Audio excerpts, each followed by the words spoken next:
ఈ రోజున మనకు దేవుని సన్నిధిలో ఏదైనా దొరుకుతుందేమో, ఏదైనా ఆశీర్వాదమైన కలుగుతుందేమో అని మీరు కనిపెట్టి స్థలానికి వచ్చి ఉండొచ్చు. ఒకవేళ దేవుని ఎదుగు వెళితే మన జీవితాల్లో మనం ఏదైతే పొందుకోవాలనుకుంటున్నామో అది దేవుడు మనకి ఇస్తాడన్న ఆశతోనైనా మీరు ఈ స్థలానికి వచ్చి ఉండొచ్చు. దేవునికి స్తోత్రం చెప్పండి. హల్లెలూయా. చదవండి అపోస్తలుల కార్యములు 3వ అధ్యాయము 5వ వాక్యాన్ని చదువుకున్నాం. వాడు వారి యొద్ద ఏమైనానో దొరుకునని కనిపెట్టుకొనుచు వారి యందు లక్ష్యముంచెను. మరలా చదవమ్మా. వాడు వారి యొద్ద ఏమైనానో దొరుకునని కనిపెట్టుకొనుచు వారి యందు లక్ష్యముంచెను. దేవునికి మహిమ కలుగును గాక. దేవుని లేఖనము ద్వారా మనతో మాట్లాడును గాక. తరవలసింది ప్రార్థన చేసుకున్నాం. ఒక చిన్న ప్రార్థన దేవుని సన్నిధిలో. ప్రభువా, నీ మాట ద్వారా మాతో మాట్లాడండి అయ్యా. నీ మాట మమ్మల్ని బ్రతికించేదయ్యా, మా బాధలలో నెమ్మది కలిగించేదయ్యా. నీ మాటలో జీవం ఉంది కదయ్యా, నీ మాటలో శక్తి ఉంది ప్రభువా, మాతో మీరు మాట్లాడండి అని ఒక చిన్న ప్రార్థన దేవుని సన్నిధిలో చేద్దాం. తల్లిగారు సీతమ్మ గారు వాక్యము నిమిత్తమై చిన్న ప్రార్థన చేస్తారు. ప్రార్థన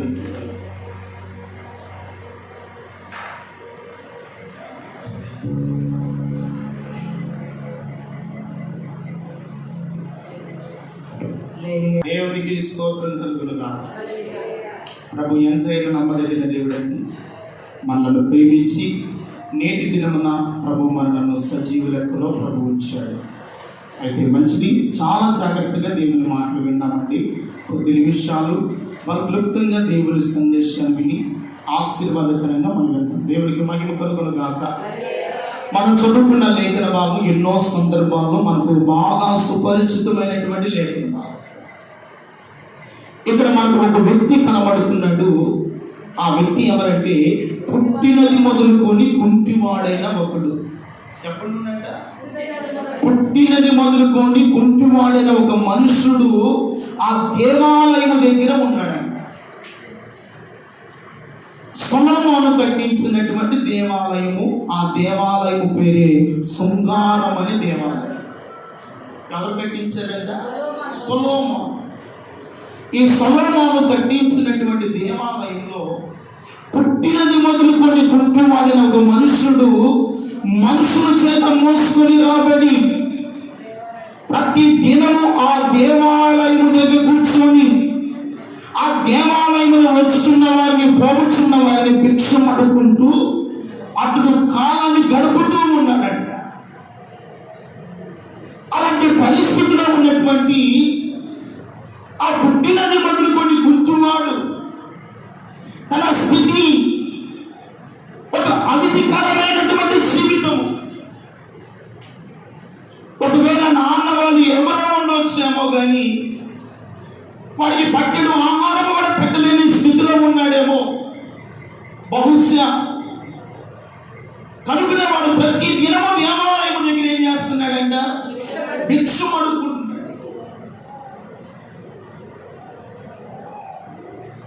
ఈరోజు చాలా జాగ్రత్తగా దేవుని వాక్యాన్ని గమనించాలి. దేవుని బిడ్డలారా,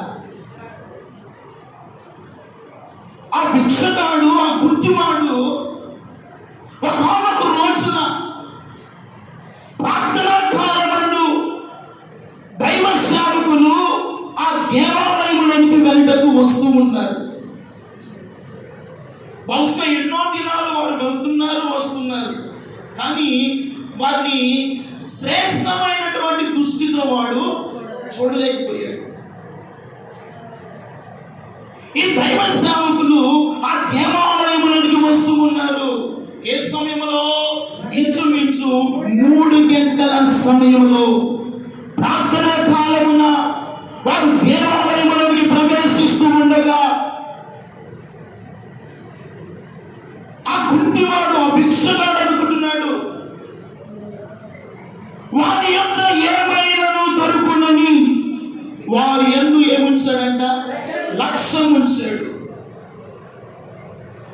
దేవుని పిల్లలారా, ఈ రోజున దేవుని మందిరంలోకి వచ్చారు.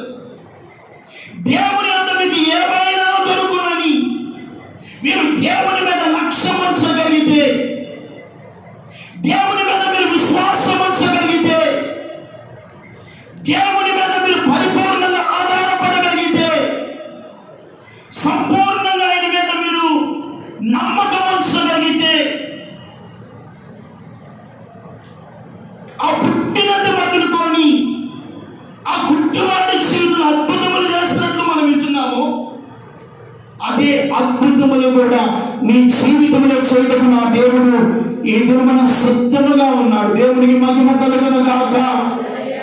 నీ జీవితంలో కూడా చేయడానికి ఆయన సిద్ధంగా.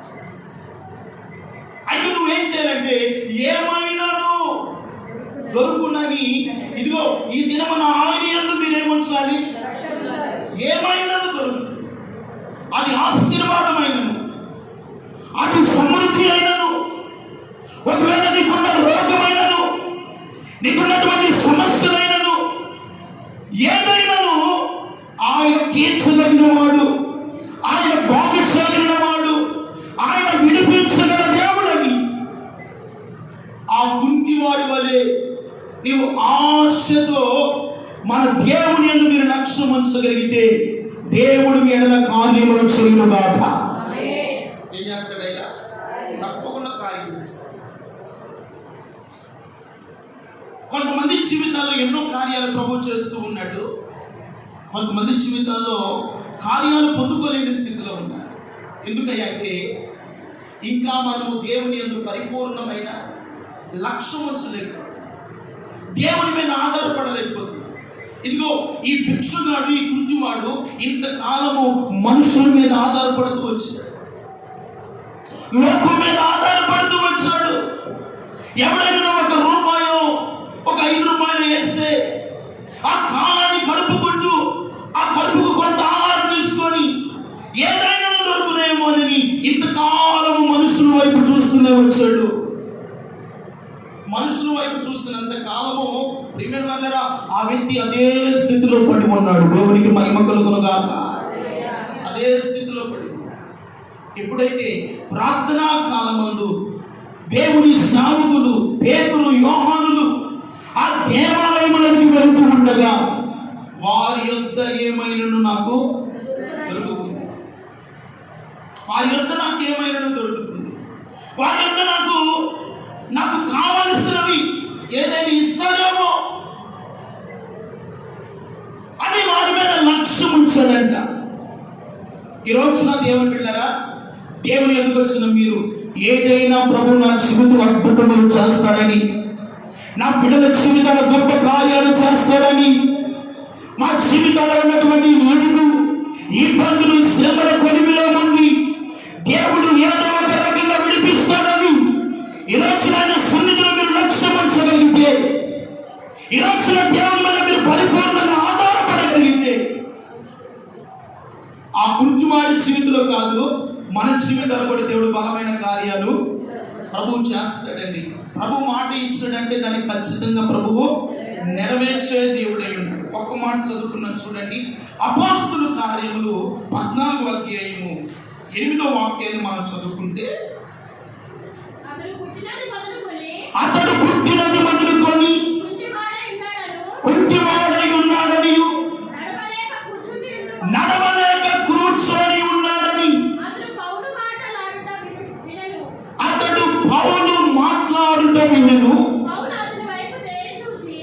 పౌలు అతని వైపు తేరి చూసి స్వస్థత పొందుటకు అతనికి ఏముందంట? విశ్వాసం ఉన్నదని గ్రహించను. దేవునికి మహిమ కలుగును గాక. ఈ లుస్త్రా అనే గ్రామంలో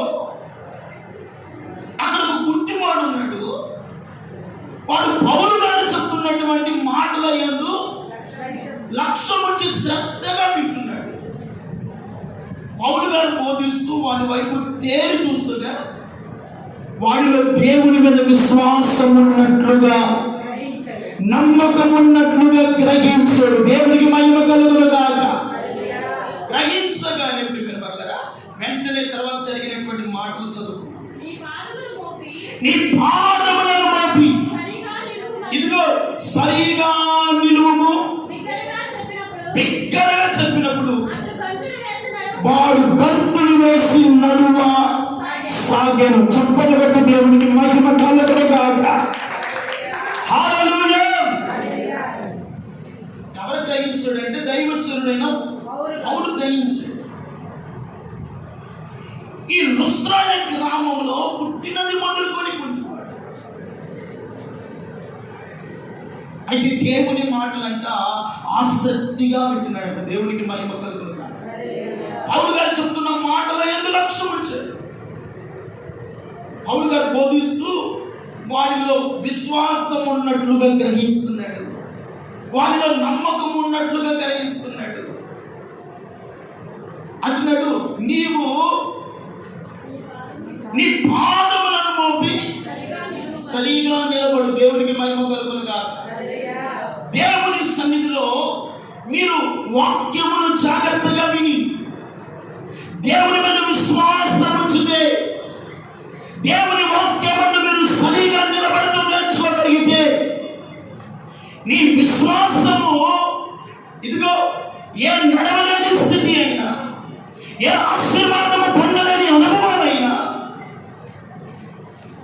దేవుని ఎందుకు వచ్చాము కనుక నీ విశ్వాసం ఏం చేస్తుందంటే గంతులు వేసేటట్టుగా, సాగి వెళ్ళేటట్టుగా, నీ జీవితంలో ఆనందమును చూసేటట్లుగా నా దేవుడు కార్యములు చేస్తాడు. హల్లెలూయా. చేస్తాడు. నీదే ఉండాలంటే విశ్వాసము.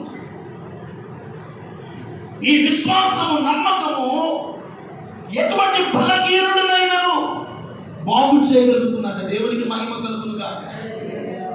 ఎంత బలహీనురాలనైనను బలవంతురాలుగా చేయగలుగుతుంది. ఎప్పుడంటే నీలో ఉన్నటువంటి విశ్వాసాన్ని బట్టి. దేవుని స్తోత్రం చెప్పండి.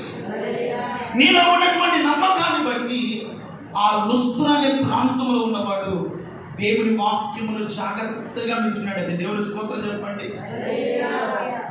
దేవుని మాట మనల్ని బ్రతికించి, దేవుని మాట మనలోనికి జీవమును తీసుకొని వచ్చేది. దేవుని మాట చనిపోయిన వారిని కూడా బ్రతికించగలుగుతుంది. ఎవరిని బ్రతికించగలుగుతుంది? చనిపోయిన వారిని కూడా బ్రతికించగలిగిన మాట యేసయ్య మాట. యేసయ్య మాటలో జీవం ఉందంట. యేసయ్య మాటలో స్వస్థత ఉందంట. యేసయ్య మాటలో విడుదల ఉందంట. ఈ రోజున మీరు ఆయన మాటలు జాగ్రత్తగా వినగలిగితే మీ జీవితంలో స్వస్థత మీకు శీఘ్రంగా కలుగును గాక. ఆరోగ్యం మీకు సంపూర్ణంగా కలుగును గాక. ఈ దేవుని బలహీనత నుండి సంపూర్ణమైన విడుదల నా దేవుడు ఆ లుస్త్రా అనే గ్రామంలో ఇచ్చిన ఆరోగ్యము దేవుడు మనకి ఇచ్చిన గాక. ఆయన మీద విశ్వాసం, ఆయన మీద నమ్మకం ఉంచినప్పుడు దేవుడు గొప్ప కార్యాలు మనము చూడగలుగుతాం. దేవుని శక్తిని మనం అనుభవించుకుంటాం. అందుకని ఆయన ఏదైనా చేయగలవాడు, కథమంతమో మార్చగలవాడు. ఆయన ఏదైనా చేస్తాడు, కథమంతం మారుస్తాడు. ఇప్పుడు ఆ లుస్త్రా అనే గ్రామంలో ఉన్న వారి కథ, వారి స్థితి అంతా కూడా దేవుడు ఏం చేస్తాడు? మార్చివేస్తాడు. దేవునికి స్తోత్రం కలుగును గాక. ఈ రోజున దేవుని మందిరంలో ఉన్న దేవుడు బిడ్డ మీ స్థితిని కూడా మా దేవుడు మార్చబోతున్నాడు. తన మహిమతో నిలబెట్టబోతున్నాడు. అటు బలహీనమైన పాదములైన, బలహీనమైన చేతులైన, బలహీనమైన నడుమైన నా దేవుడు నిలువైన తోపులు గాక. ఆమేన్. ఆయన బాగు చేస్తాడు. ఆయన ఏదైనా చేయగల శక్తి కలిగిన వాడు. ఆయన జీవితంలో అద్భుతములు చేయగలిగిన శక్తి, సామర్థ్యత దేవునికి ఉంది. నీవు నమ్మగలిగితే దేవుని కార్యాలు అనుభవించడం కాక.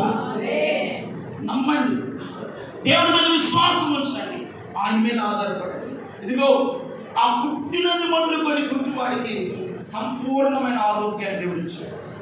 మనకి దేవుడు ఆరోగ్యం కూడా ఇస్తాడు. ఈ రోజున నీకున్న బలహీనతలు ఎన్నో రకరకాల బలహీనతలు ఉన్నాయండి.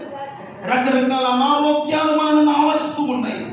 కానీ దేవుని మీద మనము ఆయన ఏదైనా చేయగలిగిన వాడు, ఆయన ఎదుగు వెళ్ళి ఏదైనా నాకు ఆయన ఏదైనా నా జీవితంలో అద్భుతములు చేస్తాడని నీవు నమ్మకముతో దేవుని ఎదుగు రాగలిగి, నమ్మకముతో విశ్వాసముతో ప్రార్థన చేయగలిగి, దేవుని వాక్యమును శ్రద్ధగా విని ఆ వాక్యానుసరణ నడవటానికి దినదినము మీ అడుగులు ముందుకు వేస్తే మిమ్మల్ని నడిపించే దేవుడు పరిశుద్ధాత్మ దేవుడు. మిమ్మల్ని ఏం చేస్తాడు ఆయన? దినదినము నడిపిస్తాడు. నీవు నడవలేని స్థితిలో ఉన్నా నేను నడిపించే దేవుడు ఆయన. నువ్వు ప్రార్థన చేయలేని స్థితిలో ఉన్నా నీ పక్షమున ప్రార్థించగలిగిన ఆత్మ కలిగిన వాడు మన దేవుడు. కనుక ఆయన మీద మీరు నమ్మకం ఉంచగలిగితే అద్భుతమైన కార్యాలు దేవుడు మన జీవితాల్లో చేస్తాడు. ఆశ్చర్యమైన కార్యాలు చేస్తాడు. ఊహకు మించిన కార్యాలు చేస్తాడు. భయపడవద్దు దేవుని బిడ్డ, దిగులు పడవద్దు. ఈరోజున మనకున్న బలహీనతను బట్టి హాస్పిటల్కి వెళ్తే డాక్టర్లు ఒక రోగం అయితే మరొక రోగం చెప్తున్నాడు. దాని చేత మనుషులు ఏమైపోతున్నారు? కుంగిపోతున్నారు, భయపడుతున్నారు, దిగులు పడుతున్నారు. నేనేదో ఈ చిన్న బలహీనత కొరకు వెళ్తే మరొక బలహీనత చెప్తున్నారని బాధపడుతున్నారు. ప్రియమైన వారలారా, మన దేవుడు ఎవరంటే డాక్టర్ల కంటే పరమవైద్యుడు. ఆయన రోగమును బాగు చేయగలిగిన దేవుడు. ఇదిగో మన దేవుడు ఎవరంటే మనను సృష్టించిన మన నిర్మాణకుడు. దేవునికి మహిమ కలుగును గాక. ఎవరైనా మనల్ని సృష్టించిన మన నిర్మాణకుడు, మన సృష్టికర్త. మన అవయవంలో ఏ బలహీనత ఉందో, మన దేహంలో ఏ అస్వస్థత ఉందో, మన దేహంలో ఏ రోగం ఉందో సమస్తమును ఎరిగిన దేవుడికి సమస్తము తెలుసు కనుక ఈ రోజున ఆయన ఏదైనా చేయగలిగిన అద్భుతమును నా ఎడల చేస్తాడేమోనని ఆశతో విశ్వాసంతో మీరు దేవుని సన్నిధిలో కనిపెట్టి ప్రార్థన చేయగలిగితే మన జీవితాల్లో దేవుడు ఉన్నతమైనటువంటి మేలును ప్రభువు చేస్తాడు. ఈ రోజున ఏ బలహీనత మీలో ఉండి బాధపడుతున్నారో కృంగిపోవద్దు దేవుని బిడ్డ, నిరుత్సాహపడవద్దు దేవుని బిడ్డ. ఇదిగో భయపడవద్దు. దేవుని మీద మీరు ఆనుకొని ఆయన యొద్ద ఈ రోజున నాకు సంపూర్ణమైన స్వస్థత దొరుకుతుంది, ఈ రోజున ఈ స్థలం నుండి వెళ్ళే నాలో ఉన్న బలహీనత తొలగిపోతుందని నమ్మి విశ్వాసముతో మీరు అడుగులు ముందుకు వేయండి. నా దేవుడు సంపూర్ణమైన ఆరోగ్యములతో మిమ్మల్ని నడిపించి గౌరవించును గాక.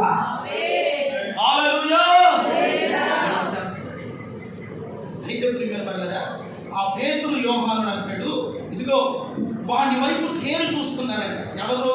పేతురు యోహాను వారి వైపు తేరు చూసి ఇదిగో ఏమంటున్నారంటే ఆ మాట చూడండి, ఒక మాట. ఆ మాట కదమ్మా, 4వ వచనం.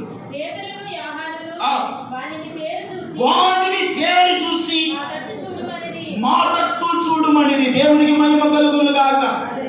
ఎవరి తట్టు చూడమన్నాడు? వాడి తట్టు చూడమన్నాడు. మా తట్టు చూడము. వాడి తట్టు చూస్తే ఏం జరుగుతుంది? వాళ్ళు మనలాంటి మనుషులే కదా, మనలాంటి బలహీనులే కదా. అయితే వారు మనలాంటి బలహీనులైనా మనలాంటి మనుషులైనా వారిలో ఉన్న ఆత్మ శ్రేష్టమైన పరిశుద్ధాత్మ వారిలో ఉంటుంది. హల్లెలూయా. స్వస్థత వరమైనటువంటి ఆత్మ దేవుడు మనకి ఇచ్చాడు. ఏ వరం ఇచ్చాడు? వారికి స్వస్థపరిచే వరము దేవుడు వారికి ఇచ్చాడు. ఏమన్నా అందుకని అన్నాడు, వాని వైపు తేరి చూసి ఇదిగో మా తట్టు నీవు చూడుము. ఇంతకాలము లోకం తట్టు చూశారు, ఇంతకాలము మనుషుల వైపు చూశారు, ఇంతకాలము ఎవరైనా ఏదైనా సహాయం చేస్తారని చూసావు. ఈ రోజున నీవు మా తట్టు చూడగలిగితే నీ బలహీనతను విడుదల పొందుకోబోతున్నావు, స్వస్థత పొందుకోబోతున్నావు.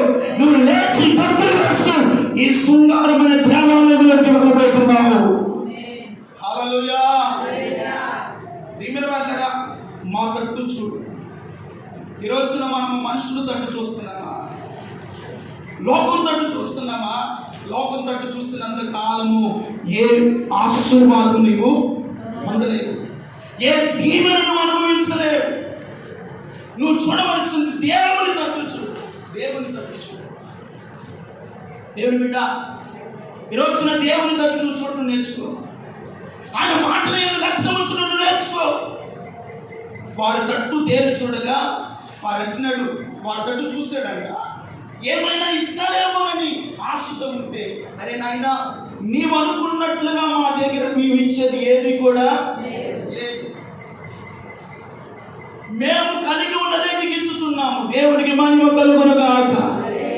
ఏమిటి వారి కలిగి ఉన్నదంటే ఒకటే నామము, యేసయ్య నామము బలమైన నామము, యేసయ్య నామము ఉన్నతమైన నామము. ఎప్పుడైతే ఆయన నామమును ఉచ్చరించి నజరేయుడైన యేసు నామమును లేచి నడువమని చెప్పాడు. దేవునికి మహిమ కలుగునుగాక. వెంటనే వానిలోనికి దేవుని శక్తి ప్రవేశించింది, దేవుని జీవము ప్రవేశించింది, నర నరాల్లోకి దేవుని ప్రభావం వాడిని కాగేనంత. దేవుని స్తోత్రం. దిక్కునే వాడు ఏం చేస్తాడో లేచి నిలబడ్డాడంట. దేవునికి మహిమ కలుగునుగాక. అంటే ఈ వారు ఆయన నామమును ఉచ్చరించగానే వారి నామములో ఉన్నటువంటి శక్తి వాళ్ళని తాగిన వెంటనే వానికి స్వస్థత కలిగిందంట. దేవునికి మహిమ కలుగునుగాక. విడుదల కలిగిందంట. ఈ రోజున ప్రియమైన వాళ్ళరా, దేవుని తట్టు మీరు చూడండి. ఇక మానండి లోకము తట్టు చూడటం, మనుషుల తట్టు చూడటం మానివేసి, ఇదిగో నేను ప్రకటిస్తున్న దేవుని తట్టు మీరు చూచుకోగలగాక. ఆయన తట్టు మీరు చూడగలిగితే, ఆయన తట్టు మీ బిడ్డలు చూడగలిగితే, ఆయన తట్టు మీ ఇంటి వాళ్ళు చూడగలిగితే, ఆగిపోయిన కార్యములు, బలహీనమైన కార్యములు, శక్తి లేని కార్యములు నా దేవుడు చేయటప్పుడు శక్తివంతుడైన దేవుడు ఉన్నాడు. హల్లెలూయా. ఆయన ఏదైనా చేస్తాడు.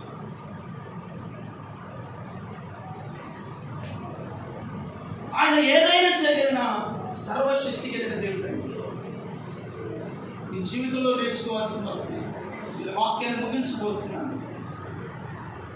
ఏమైనాను దొరుకుతుంది దేవుని ఎదుకు వెళ్తే. దేవుని స్తోత్రం చెప్పండి. మనుషుల దగ్గరికి వెళ్తే ఏమి నీకు దేవుని దగ్గరికి రండి, ఆయన పాదాల దగ్గరికి రండి, ఆయన సన్నిధిలోనికి రండి, ఆయన మందిర ఆవరణలోనికి రండి. ఏదో ఒకటి దొరికి నువ్వు వెళ్తావు. దేవుని స్తోత్రం కలుగునుగాక. ఏదో ఒక కార్యముతో నువ్వు వెళ్తావు, ఏదో ఒక మేలు నువ్వు మందిరముల నుండి మోసుకొని వెళుతువుగాక. మందిరముల నుండి మోసుకొని ఒట్టి చేతులతో వచ్చి ఒట్టి చేతులతో నేను పంపించే దేవుడు మాత్రం నువ్వు అడగాలే కానీ ఏదైనా దేవుడు చేయటకు ఆయన సమర్థుడైన దేవుడు అండి. హల్లెలూయా. ఏదైనా చేస్తాడు, ఎంత అద్భుతమైన చేస్తాడు. అది తీరని డాక్టర్లకు ఉండదు కానీ తీరని రోగమైన ఆయన వైపు తిరిగి చూడగలిగితే అద్భుతాలు మీరు చూస్తారు, కార్యాలు అనుభవిస్తారు. దేవుని మేలును ప్రతిఫలముగా నువ్వు చూపితాలో చూడబోతారు. దేవుని స్తోత్రం చెప్పండి. ప్రతిఫలముగా దేవుని మేలు, ప్రతిఫలముగా దేవుని కార్యాలు మీరు చూడగలుగుతారు. అందుకని చూడండి, పరిశుద్ధమైన బైబిల్లో నుండి ఒక మాట్లాడుతున్నటువంటి మాటలు చదువుకున్నాం. అది అపోస్తలుల కార్యములు 4వ అధ్యాయము 13వ వాక్యాన్ని చదువుకున్నాం. వారు పేతురు యోహానుల ధైర్యమును చూచినప్పుడు, వారు పేతురు యోహాను ధైర్యమును చూచినప్పుడు వారు విద్యలేని పామరులని గ్రహించి ఆశ్చర్యపడి యేసుతో కూడా ఉండిన వారిని గురైరి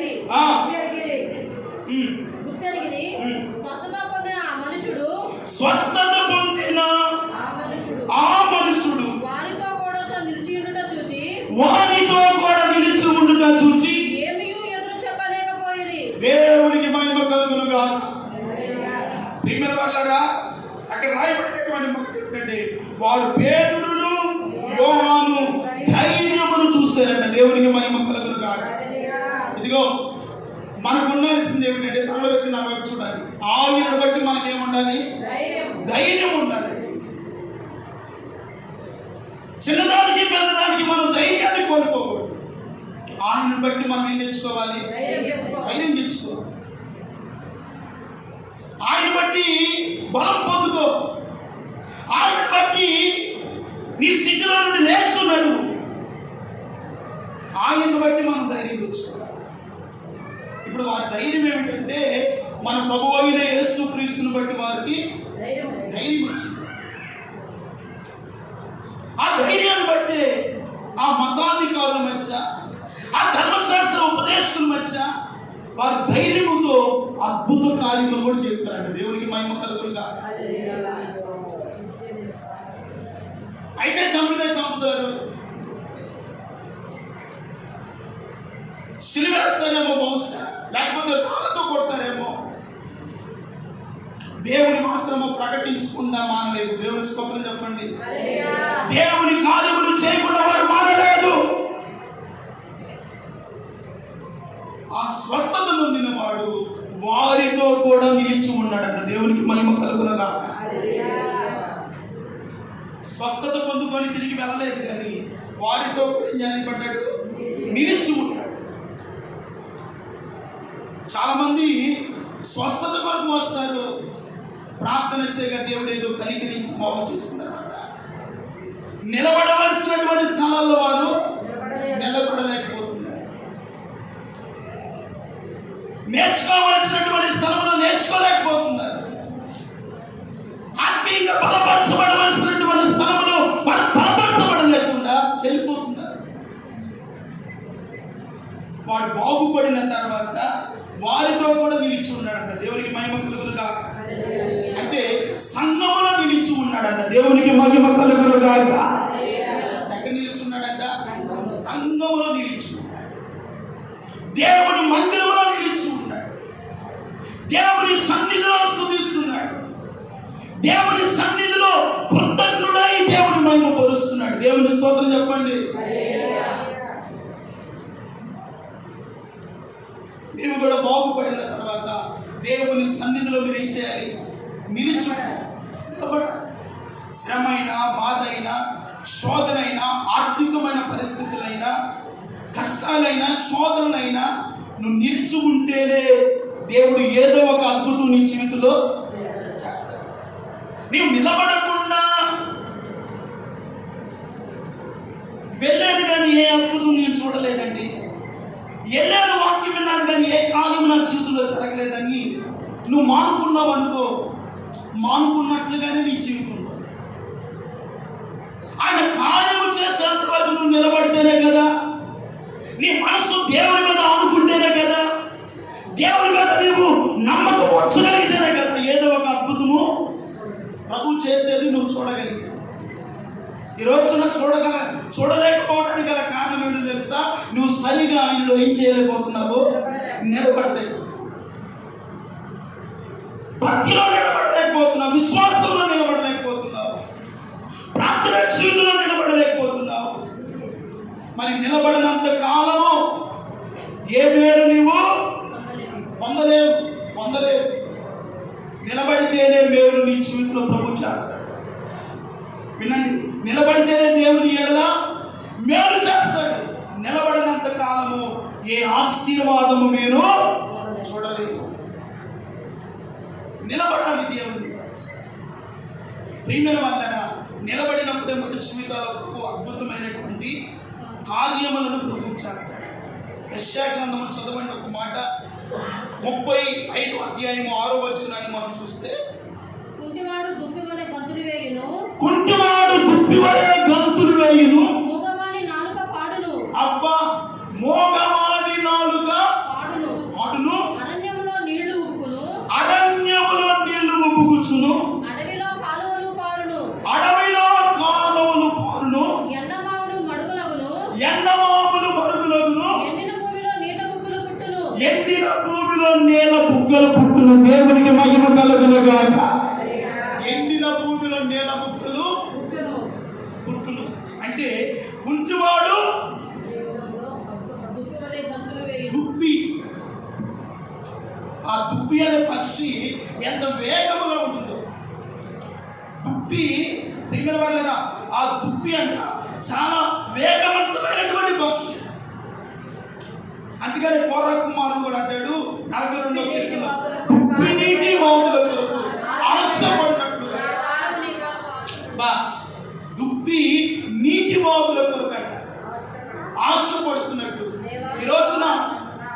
దుప్పి వలె దేవుని కార్యాలు మీరు ఆశతో ఎదురు చూడగలిగితే, దేవుని కార్యముల మీద మీరు విశ్వాసం ఉంచగలిగితే, ఆ దుప్పి నీటి వాగుల కొరకు ఆశపడినట్టుగా కుంటివాడంట దుప్పి వలె గంతులు వేస్తాడు. దేవునికి మహిమ కలుగును గాక. మీ జీవితంలో ఏ బలహీనతో బాధపడుతూ, ఏ రోగముతో కుమిలిపోతూ, ఏ అస్వస్థతో ఈ స్థలానికి వచ్చావో, ఈ రోజున దుప్పి వలె మీరు గంతులు వేస్తూ మీ ఇళ్లకు వెళ్ళుగాక. గంతులు వేస్తూ మలాకి గ్రంథం అంటాడు, వారి ప్రభువైన తోడల వలె ఏం చేస్తారంట? గంతులు వేస్తారు. దేవునికి మహిమ కలుగును గాక. మీరు దేవుని సన్నిధిలో ప్రార్థన చేస్తూ ఆత్మలో నింపబడుతూ ఉంటే దేవుని శక్తి మిమ్మల్ని గంతులు వేసేటట్టుగా మార్చును గాక. గంతులు వేసేటట్టు. ఉదయకాలం నేను కూడా బలహీనుడుగా ఉన్నాను, కొంత నీరసంగా ఉంది. ఎప్పుడు టిఫిన్ చేయలోని వెళ్ళి ఈరోజు టిఫిన్ తెచ్చుకుని తిన్నా. ఎందుకు ఇంత నీరసం ఉంది, ఎందుకు ఇంత బలహీనత ఉందో అర్థం కాదు. దేవుని సన్నిధిలో ప్రార్థన చేసుకున్నా, ప్రభువా ఈ బలహీనత ఏమిటి, నీరసం ఏంటి? నేను ఎప్పుడు పునరుద్ధాన దినమని అసలు టిఫిన్ చేసిందే దాఖలా లేదు. కానీ సాతానుడు మనలను పలు విధాలుగా శోధించినప్పటికీ ఆయన కృప మనలను దాటగలదంట. దేవుని స్తోత్రం చెప్పండి. ఆయన బలము మనలను దాటగలదు. ఆయన శక్తి మనకు తోడుగానే ఉంటుంది. వెంటనే మోకరించి ప్రభు నామములో గద్దించారు. సైతాన నీరసం కలుగు చేస్తున్న బలహీనత నా దేహంలో నుండి విడిచిపెట్టుకో. వెంటనే దేవుని యొక్క బలమైన శక్తి నన్ను ఆవరించింది. దేవుని స్తోత్రం చెప్పండి. హల్లెలూయా.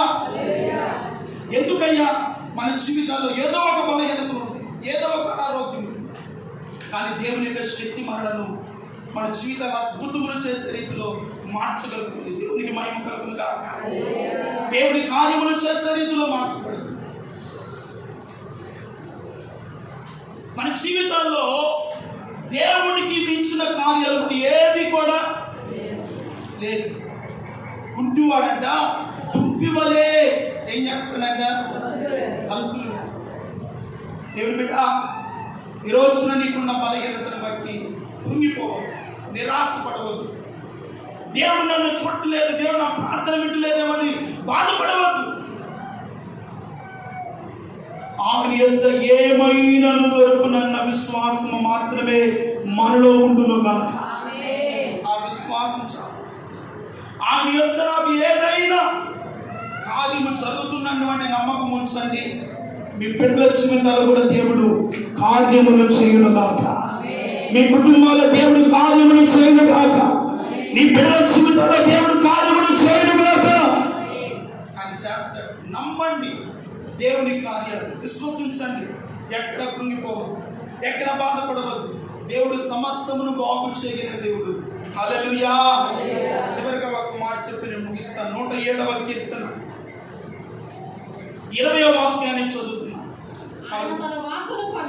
ఆయన తన వాక్కును పంపి వారిని బాగు చేసెను. ఆయన వారు పడిన గుంటలో నుండి, ఇదిగో పడిన స్థితిలో నుండి వారిని విడిపించెను. ఆయన కృపను బట్టి చాలండి. ఆయన తన వాక్కును పంపి వారిని ఏం చేస్తున్నాడు? బాగు చేస్తాడు. వారు పడినటువంటి గుంటలో నుండి వారిని విడిపించారు. ఈ రోజున ఏ పడిన స్థితిలో నీవు ఉన్నావో, ఏ లేవలేని అనుభవంలో నీవు ఉన్నావో,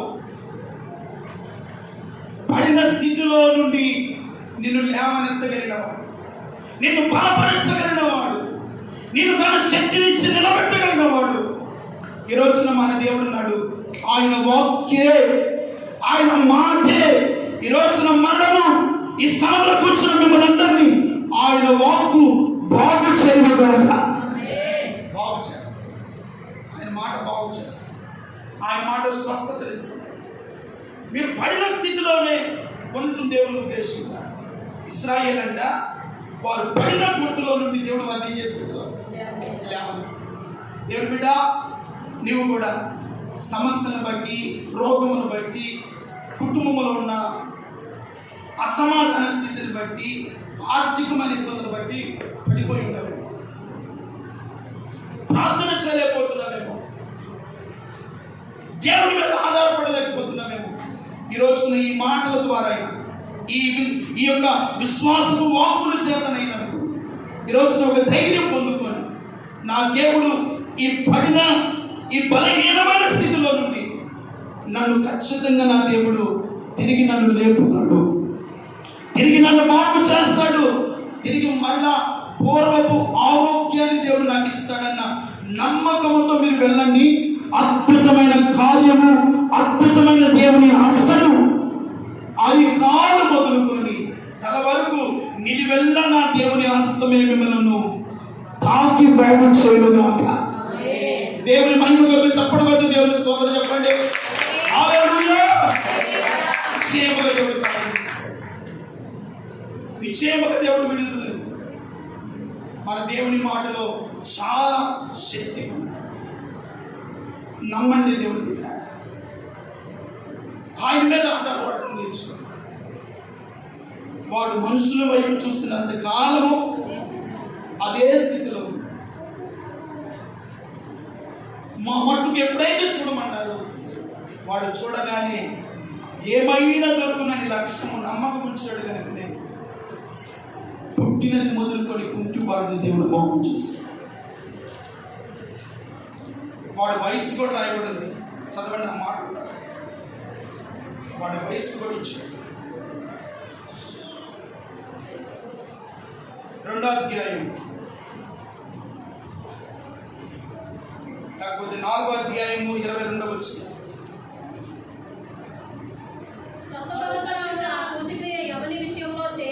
చేయబడినో వాడు 40 ఏళ్ల కంటే, ఇదిగో 40 ఏళ్ల కంటే ఎక్కువ వయస్సు కలిగిన వాడు. దేవునికి మహిమ కలుగును కాక. 40 ఏళ్ల కంటే ఎక్కువ వయస్సు కలిగిన వాడిని వాడు విడుదల నుండి తమ స్వజనుల యొద్దకు వచ్చి ప్రధాన యాజకులను పెద్దలను తమతో చెప్పిన మాటలన్నిటినీ వారికి తెలిపి వారు విని ఏక మనసుతో దేవునికి ఇట్లు బిగ్గరగా మొరపెట్టిన. దేవునికి మహిమ కలుగును గాక. ఏక మనసుతో ఇట్లు వారు బిగ్గరగా దేవునికి మొరపెట్టింది, బిగ్గరగా దేవుని స్తుతించి, బిగ్గరగా దేవుని సన్నిధిలో కేకలు వేసి వాని స్వస్థత కలిగి ఉంటాడు. దేవుని బిడ్డలారా, మరి వాణి జీవితంలో అద్భుతులు చేసిన దేవుడు ఈ రోజున ఈ ప్రార్థన మందిరంలో కూర్చున్న నీ జీవితంలో వట్టి చేతులతో నువ్వు వెళ్ళడం నా దేవుని ఉద్దేశం కాదు. మీరు ఆరోగ్యము, స్వస్థత, విడుదల, నెమ్మదితో, ఆనందముతో, ఆరోగ్యములతో, స్వస్థతతో మీరు క్షేమముగా మీ గృహములో చేరుదురుగా. క్షేమముగా దేవుడు నడిపిస్తాడు. బలహీనతల వైపు చూడవద్దు, దేవుని పాదాల వైపు చూడండి. స్వస్థపరిచే దేవుడు మనతో ఉన్నాడు. దేవునికి మహిమ కలుగును గాక. ఆయన పొందిన గాయముల ద్వారా మనకు స్వస్థత ఉంది. ఆ స్వస్థత, విడుదల దేవుడు మనందరికీ ప్రసాదించి తన మహిమ కొరకు ఆయన సన్నిధిలో రేపు వచ్చే మాసంలో దేవుడు ఒక్కొక్కరిని దేవుని మందిర ఆవరణములో సాక్షులుగా దేవుడు నిలబెట్టును గాక. భగవంతుని ప్రార్థన.